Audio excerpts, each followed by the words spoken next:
ಹಾಸನದಲ್ಲಿದ್ದೀನಿ.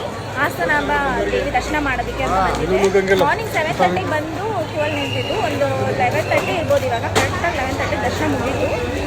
ತುಂಬ ಖುಷಿ ಆಯಿತು. ಅಷ್ಟು ರಶಲ್ಲಿ ನಾನು ಕೇಳಿಸ್ಕೊಂಡ್ರೆ ನಮಗೆ ಒಂದು 4 ಗಂಟೆ ಒಂದು 3 ಗಂಟೆ ಆಗುತ್ತೆ ದರ್ಶನ ಸಿಗೋದು ಅಂತ ಹೇಳಿದ್ರು. ಬಟ್ ನೋಡಿದ್ರೆ ನಾನು 5:30 ಬಂದು ಸ್ಟಾರ್ಟ್ ಮಾಡಿದ್ದಕ್ಕೆ 11:30 ಕರೆಕ್ಟಾಗಿ ನನಗೆ ದರ್ಶನ ಸಿಕ್ತು. ಒಂದು 4 ಅವರು. ಬಟ್ ತುಂಬ ಜನ, ತುಂಬ ರಶ್. ಎಷ್ಟೊತ್ತು ಸುತ್ತಿ ತುಂಬ ಜನ. ಅಷ್ಟು ಒಂದು 10 ಕಿಲೋಮೀಟರ್ ಏನೋ ನಡೆದಿರ್ಬೋದು. ಬಟ್ ಅಷ್ಟು ಸುಸ್ತಾಗಿತ್ತು. ಏನೇ ಸುಸ್ತಾಗಿರ್ಬೋದು, ಹೆಂಗೆ ಇರ್ಬೋದು, ಬಟ್ ದೇವಿ ದರ್ಶನನೂ, ದೇವಿ ಮುಖನೂ, ದೇವಿ ದರ್ಶನ ಪಡೆದೇಶೇ ಒಂದು ವೈಬ್ ಬರುತ್ತಲ್ಲ, ಏನು ಸ್ಟ್ರಗಲ್ ಮಾಡಿದ್ದೇನು ನೆನಪಾಗಲ್ಲ.